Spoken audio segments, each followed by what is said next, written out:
practice it, we vow to realize its true meaning.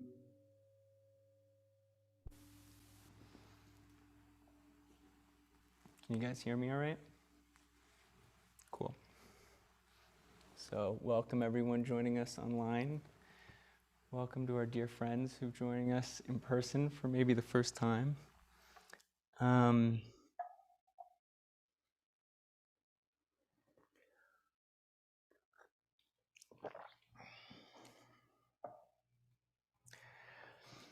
This is a really weird talk I'm about to give.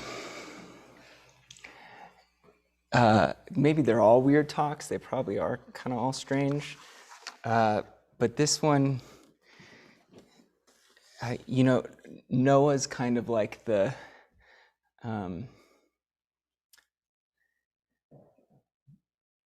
enlightenment guy, and I'm kind of the suffering guy. So when I'm not talking about suffering, I get really turned around and I don't know where I'm going. And this talk's all about liberation. So bear with me. I'm out of my element. So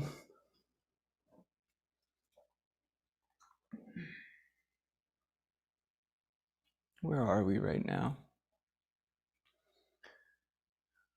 The last couple days I've been thinking what would be useful to address, and we have to come up with a name long before we write the talk. And so I think I wrote something like Jubilee, Radical Meditations on Freedom or something, because it was Juneteenth, and I was very excited that this was now a national holiday, and I was trying to connect the kind of final consecration of that holiday to our everyday practice.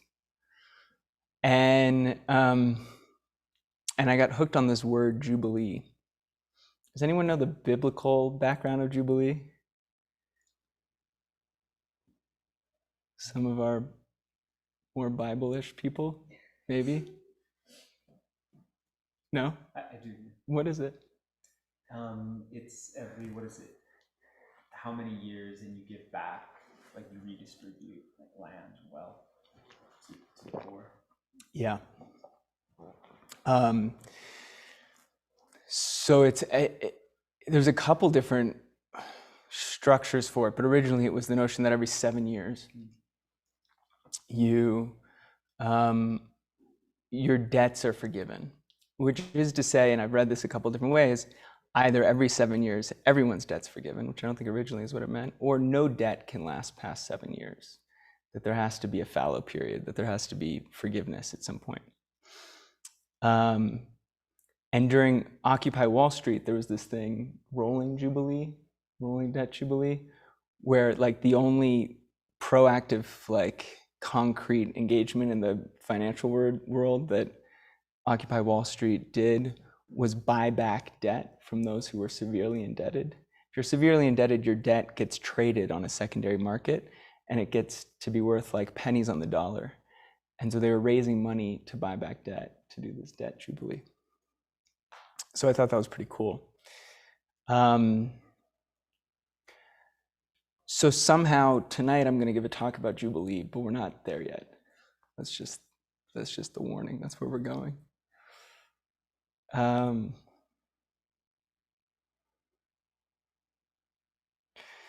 So I want to start kind of at the beginning, and really in thinking about beginnings and endings, in particular around this pandemic.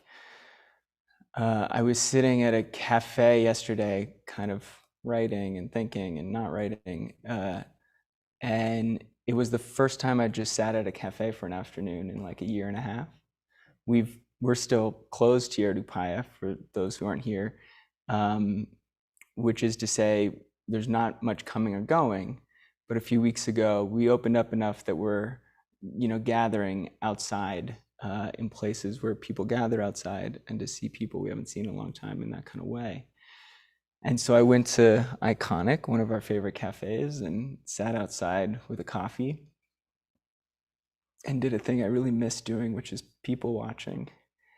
And there were families gathering. There were just people sitting and drinking coffee. Everyone had an iPhone on them, which, like, when you have your iPhone, it doesn't feel weird, but when it's just a sea of people and their iPhones, you're like, oh yeah, that's what we do most of the day. And there was this wonderful priest, a Catholic priest in a full black frock. I don't know when the last time you saw that is, but it's like they rival our garb. It's really beautiful and large. And so it was this whole scene. And there was a group of friends, I don't think they'd seen each other yet. This was the first time as the pandemic ended.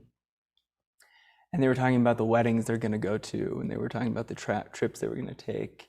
And everything was sunny and kind of normal. And for this moment, I totally forgot anything happened. I don't know if any of you have had that moment yet. We're in a unique place. I'm guessing those of you online have maybe had this moment where it was as if everything was normal suddenly. And by normal, I kind of mean like flashing back through time to a place where nothing had happened. And that experience happened in the midst of knowing that we were in a pandemic. So being in a pandemic while not being in a pandemic. And I thought of The Labyrinth. Anyone know that movie? And she gets to the center of the labyrinth and she's like having tea with David Bowie. And like time is upside down and she forgets that like she's looking for the young girl who she's lost. Like everything's just normal, but like eerie. So that was the experience I had in the cafe.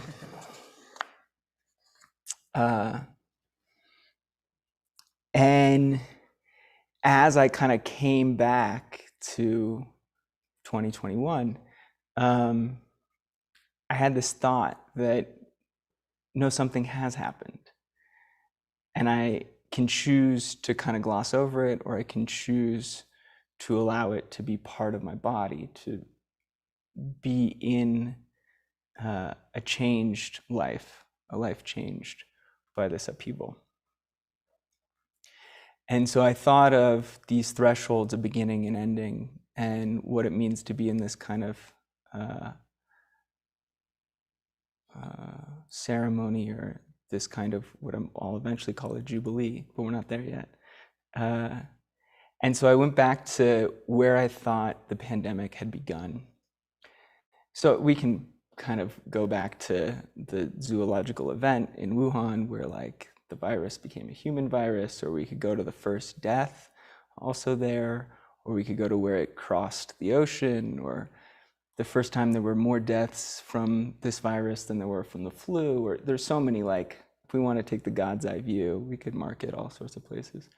But I wonder if just for a moment you'll think back to when this pandemic began for you. Like, when did your pandemic begin? When did something shift?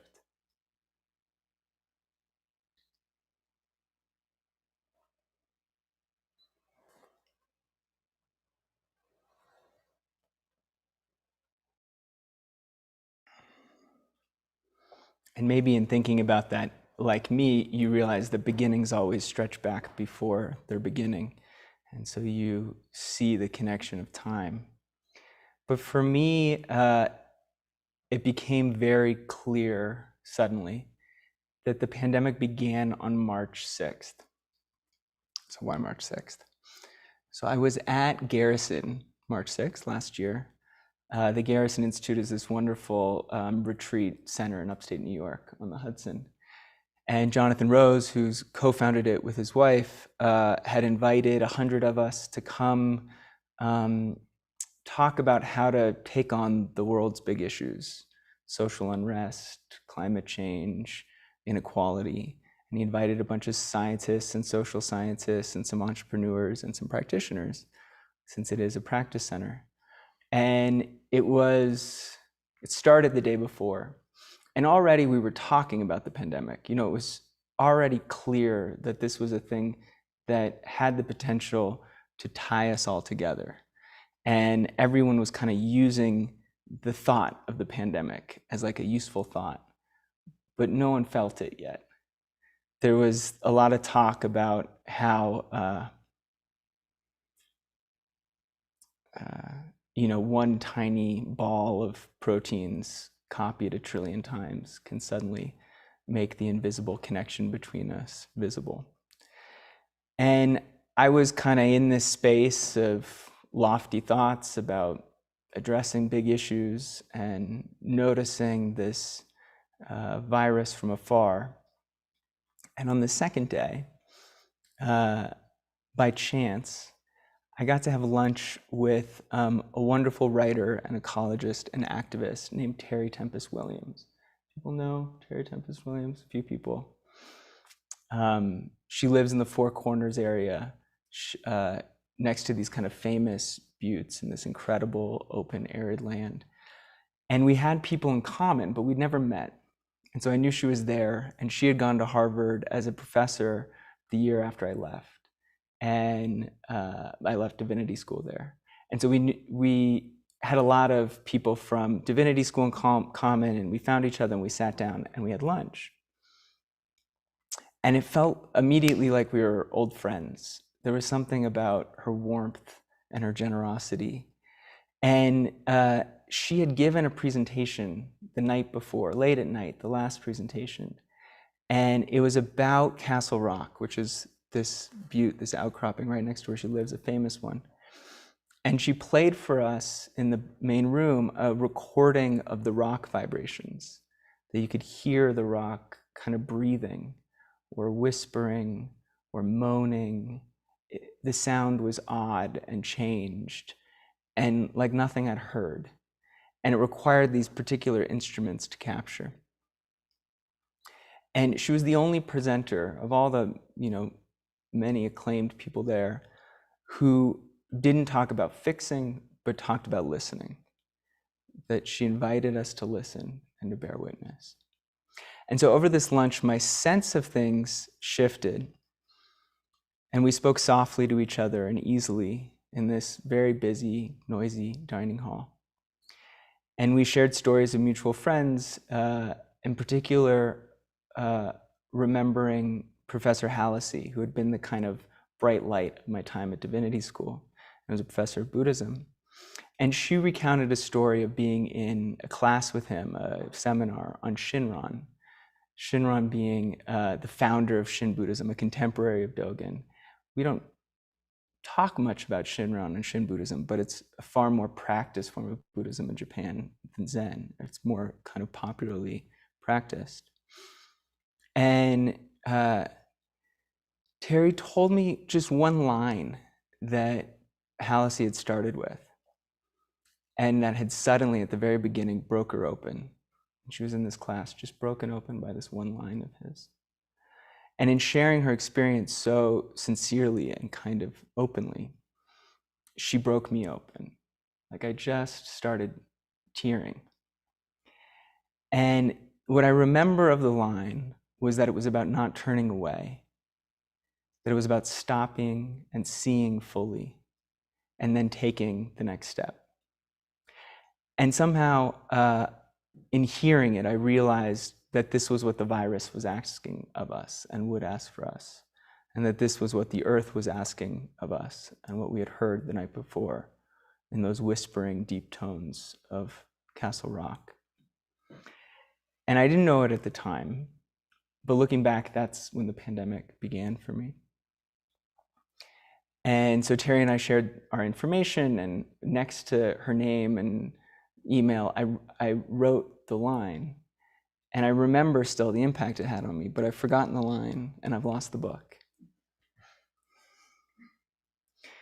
And that night, I went into the city before coming back here, and friends had asked me to go dancing, in a crowded room filled with people.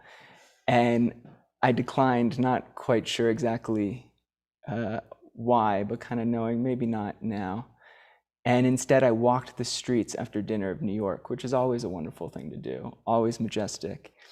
But there was this sense in the bustle that this city was in this kind of eerie final space, this space between cause and effect and that some of us were seeing it and some weren't.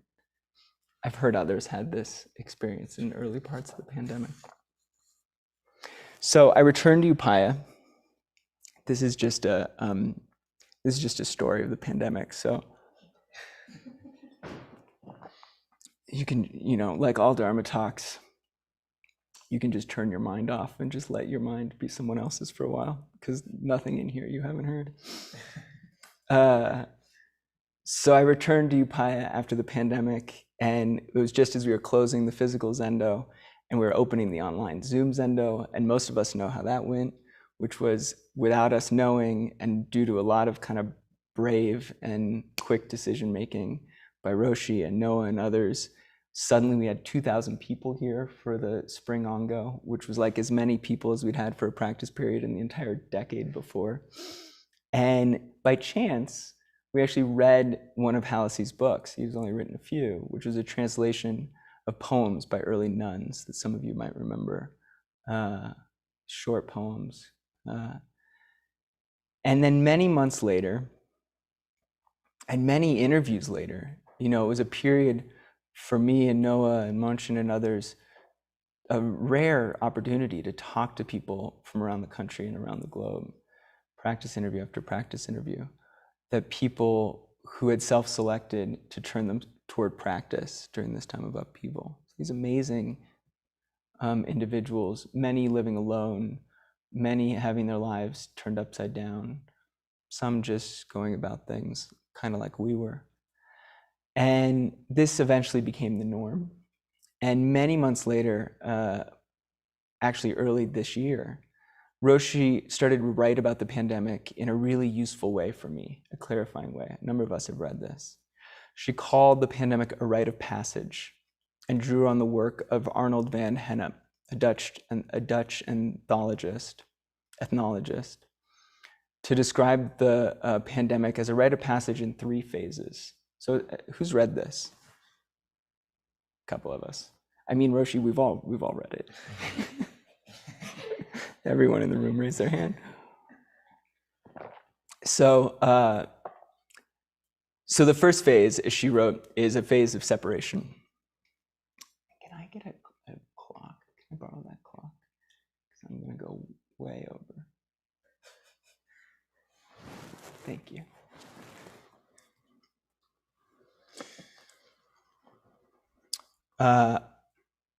Separation, she writes, means that we've separated ourselves from the things of our ordinary life. We are separated from normality, from each other, from our routine.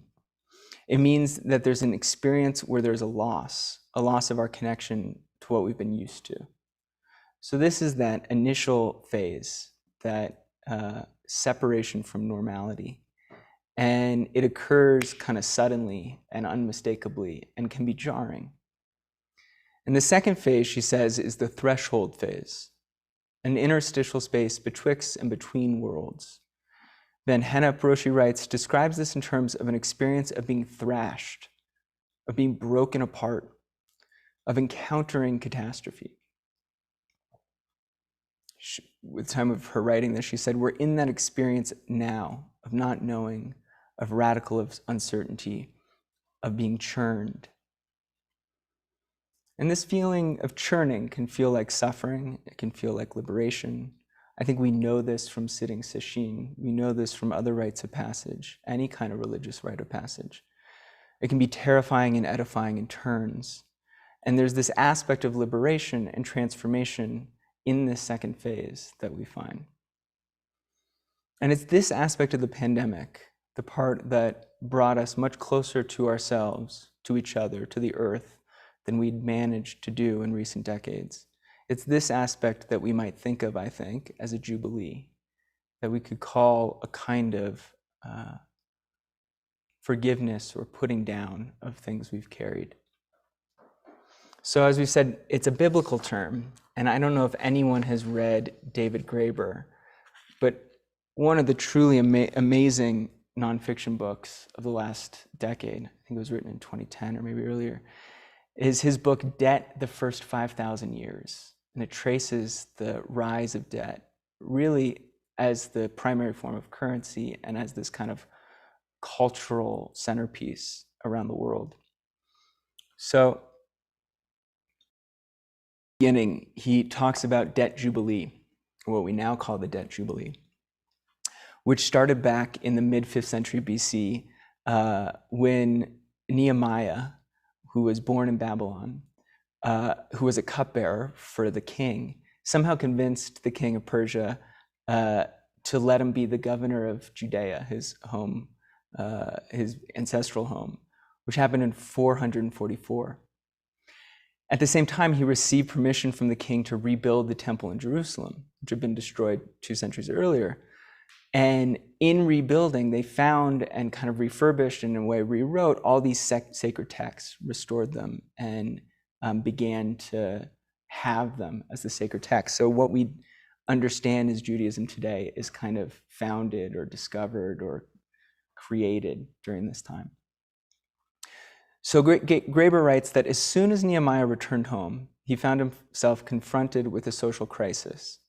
All around him, impoverished peasants were unable to pay their taxes. Creditors were carrying off the children of the poor. His first response was to issue a classic Babylonian-style clean slate edict. All non-commercial debts were forgiven. At the same time, he revived older Jewish laws now preserved in the Torah, the most famous of which was the law of Jubilee, a law that stipulated that all debts would automatically be canceled in the Sabbath year, or the 7th year. And all who languished in bondage owing to such debts would be released. So that includes debts of the body. And in the Bible, as in Mesopotamia at the time, freedom came to refer above all to release from the effects of debt.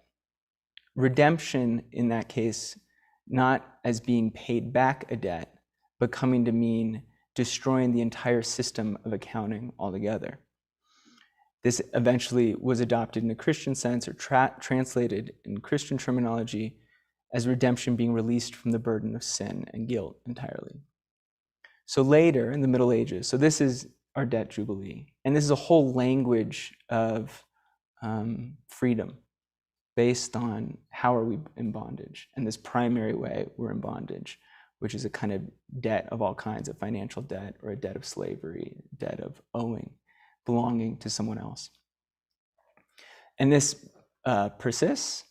And then the story most of us know, or more people know, is that later in the Middle Ages, the law of Jubilee was applied to these interregnum periods, that a Jubilee would be celebrated at the death of a long-standing king, all debts forgiven. It could be a time of great social upheaval, of course, uncertainty, the king is dead, we don't know what's going to happen.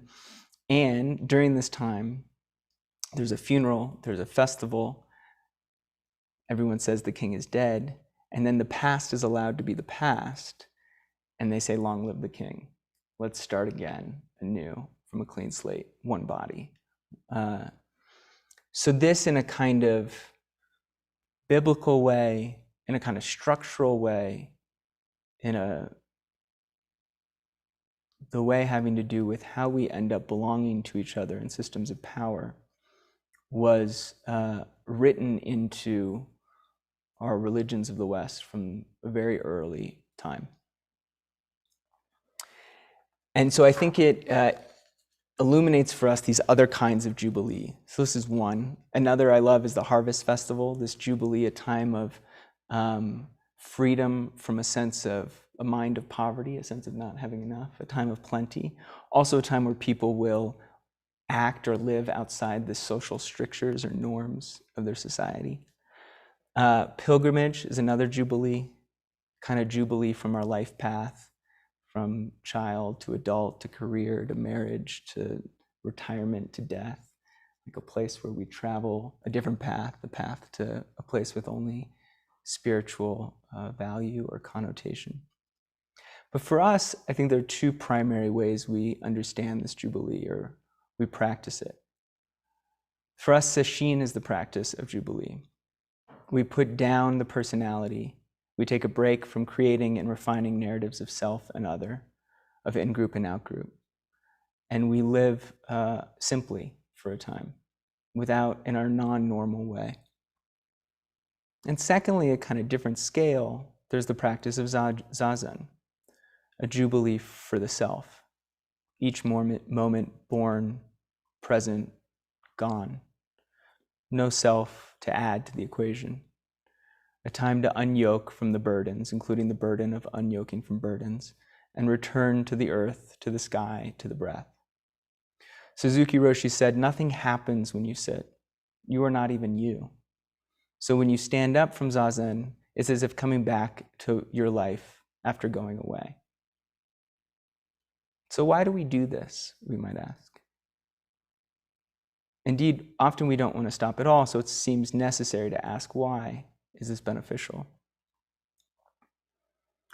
I think we do this because if we don't stop and listen and then begin again, the momentum of our many past actions, of our continuous mistake, can become, with the law of compound growth, a runaway train. That we can't choose at some point what to do. That our story of who we are and where we've come from chooses for us.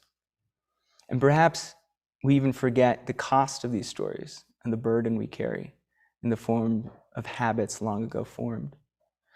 And so we come back to these many practices of Jubilee, whether we think they're necessary or not, because we never know what we're holding on to until we put everything down and look at it. So the other reason I think this is important is that it's very clear that we've stopped doing this in the modern secular world. You know, people attend to Sabbath less often. Fewer and fewer people engage in some form of putting down and stopping before starting again. There's even a sense that doing so would be absurd, I think, for a lot of people in the busyness of modern life. And so this time we find that a jubilee has come despite us, or despite our desire for it. We might say nature asked us to stop, asked us to put down our certainties and bear witness to how things are. Though I think that would assign intention where intention doesn't quite fit. We might instead say that while modernity stopped marking jubilees, the earth did not. So a global jubilee that we did not choose, but that we all participate in, is where we are, like Sesshin, like Zazen. And so I want you to think for a moment of silence, of what this jubilee has been for you, what you've put down, by choice or not by choice. What has been let go of? What has been freed?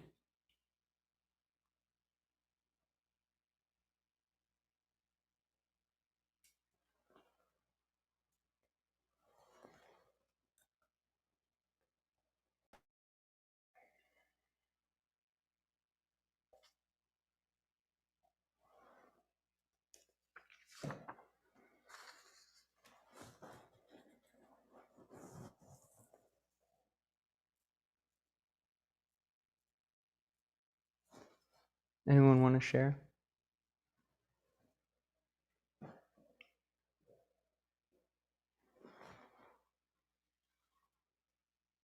What jubilee has this been for you?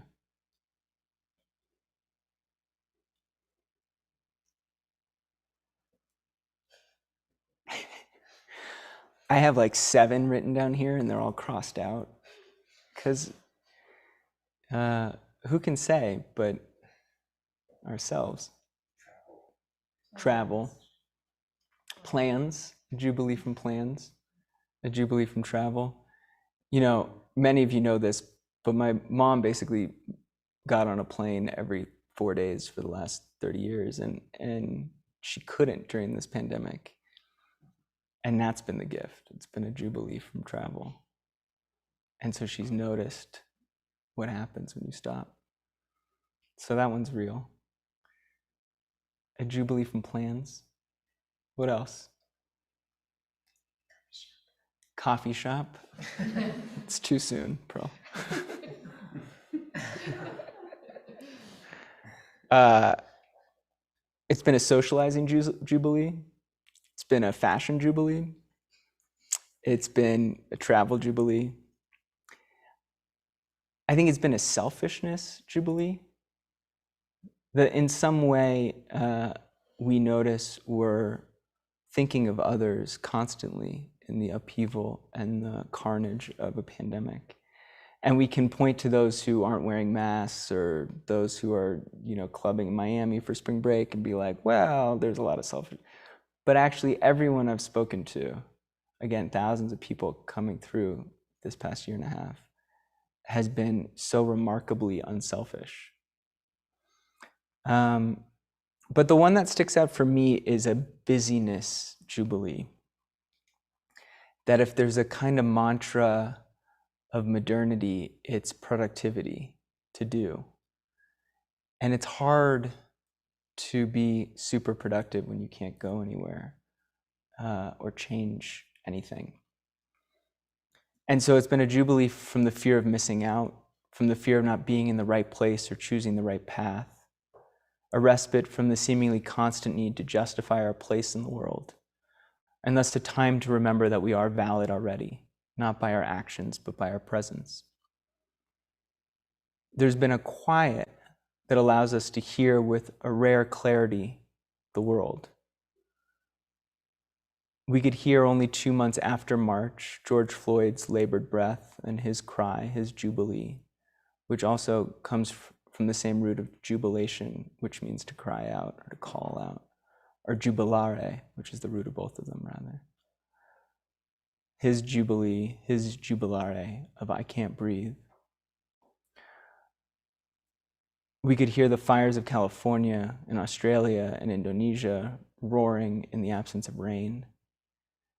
And we could hear the babble of our politics, from QAnon to January 6th, this growing dissolution of shared truth. Nothing to do, but we could hear in a way we hadn't heard for, I think, some time. And I hope we could hear ourselves in an unusual way, our innermost desire or request, our own wisdom.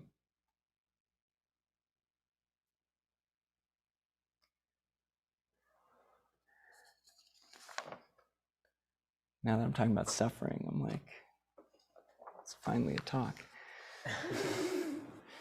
No, I was going to talk about how it's also been a debt jubilee, but that's a kind of complicated issue and an important one.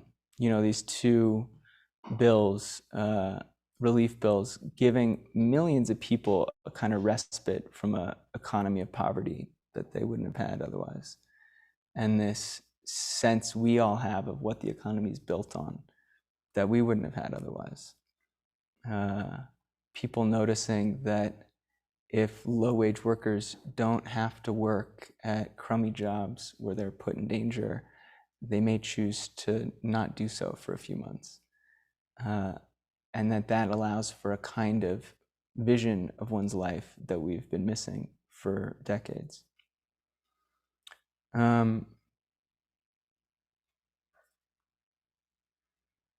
think ultimately what I want to say is that whatever we've found in this time has been a gift that hasn't been come by lightly.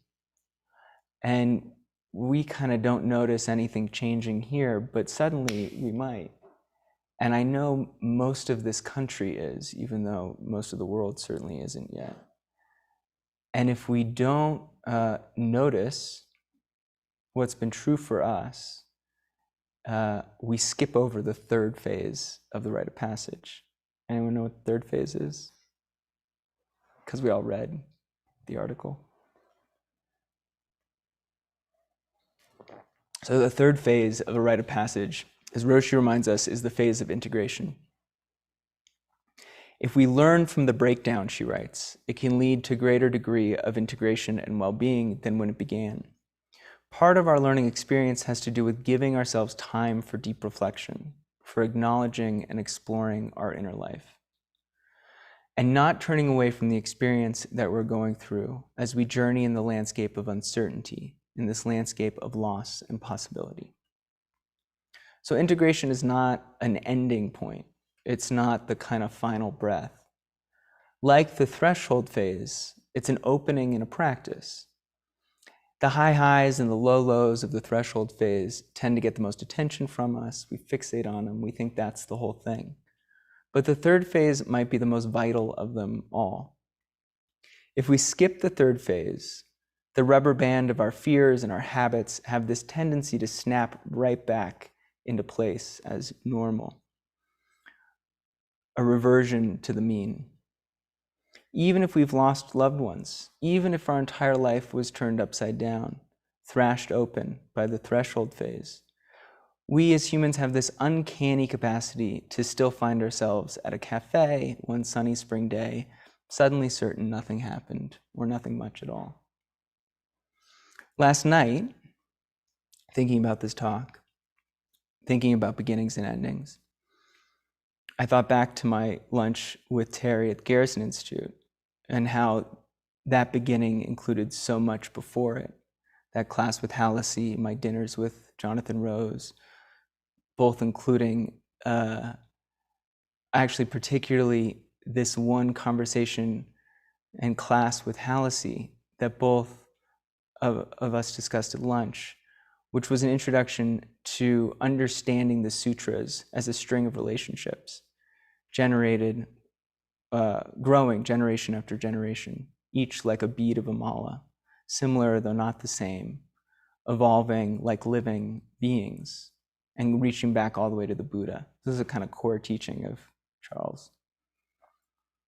And as I was writing about beginnings and endings and where to mark the fall of the ending, with infection rates hitting a certain point or mortality rates hitting a certain point, or personally when we got the vaccine, or we put our masks in a dresser, or when the whole world is vaccinated, or when we move past the fear altogether to some other fear.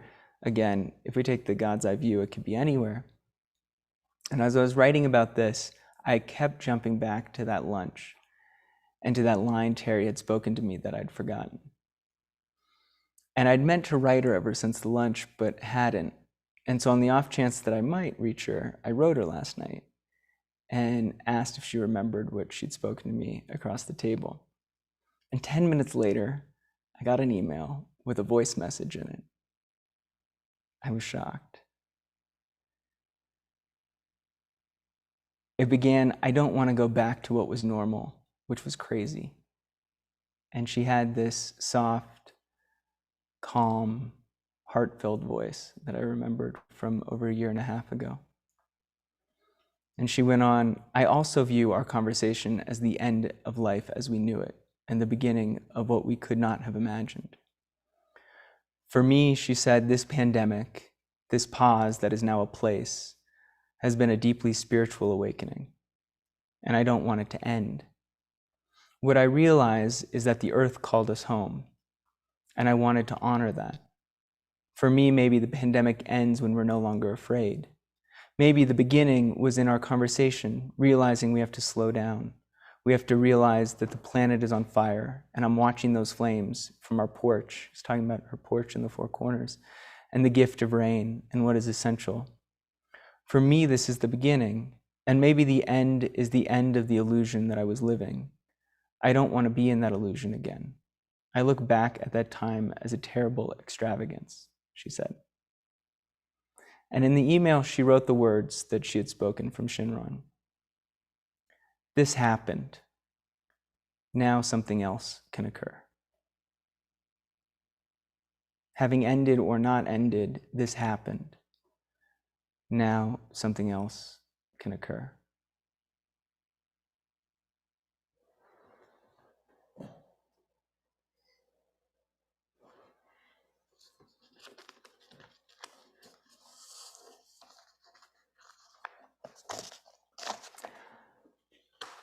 Before we chant, I want to let everyone know who's online, who I know a lot of you sit with us, that many of us will be up in the mountains backpacking from here to Prajna, or from the ski basin to Prajna. that one of the things I think we've learned, even here, where you think we must live a slow and reflective life, is the value of slowing down. And it's opened up some space for us to do things we've wanted to do for a long time. And so, Hunt, and who's joining you? Just Hunt. If you sit with us, you'll see Hunt holding Zazen in the temple. And I really encourage you to sit this week, if you haven't been for a while, and to join him. A few of us are going part way, a few of us are going the whole way, so there'll be others in the Zendo later in the week. But it would be nice to know that the Zendo is filled from across the world. And finally, thanks for the opportunity to give a talk tonight and for listening. And I hope you forget it all in a few minutes. But I wouldn't have reached out to Terry and remembered that arc if it wasn't this opportunity to kind of remember together. So I really appreciate it.